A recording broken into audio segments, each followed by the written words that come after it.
China sieht vor, gegen Ende des neu beginnenden Jahres die angeblichen Ausbildungslager in Ostturkestan zu schließen.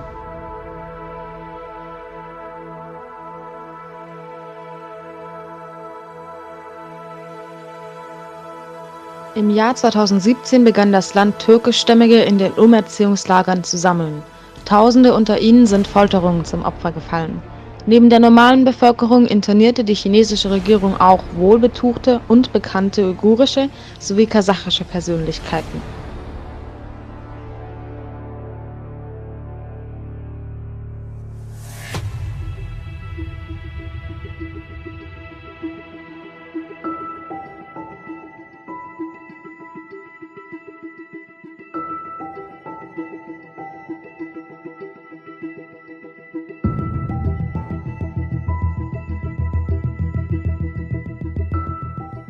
Angesichts medialer Offenlegungen zeigte sich die Weltöffentlichkeit schockiert über Chinas Politik, die unter vielen Nationen und dem Menschenrechtsrat des Europäischen Parlaments heftige Proteste auslöste.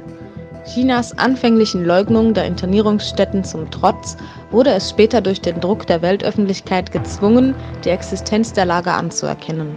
Nach internationaler Debatte um Ostturkestan forderte die Menschenrechtskommission Einlass in die Lager, um den Vorwürfen der Menschenrechtsverletzungen nachzugehen. Dem folgend startete Chinas Regierung mit der Umsiedlung der Gefangenen auf verschiedene chinesische Regionen.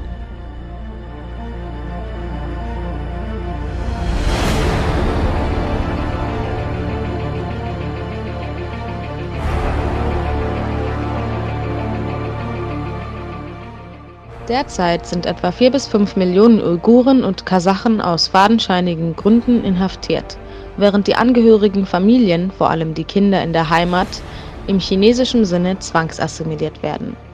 Viele der Inhaftierten wurden von der chinesischen Staatsmacht enteignet oder gezwungen, Immobilien an chinesische Siedler zu verkaufen. Im Zuge der Umsiedlung verlegte China einige Gefangene in Gefängnisse im inneren Teil Chinas. Ein anderer Teil der Häftlinge soll Ende 2019 freigelassen werden. Trotz Entlassung kann man davon ausgehen, dass die Minderheit der Uiguren in China auch weiterhin Unterdrückung und Stigmatisierung in Form von Kontrollen und Überwachung zu erwarten haben.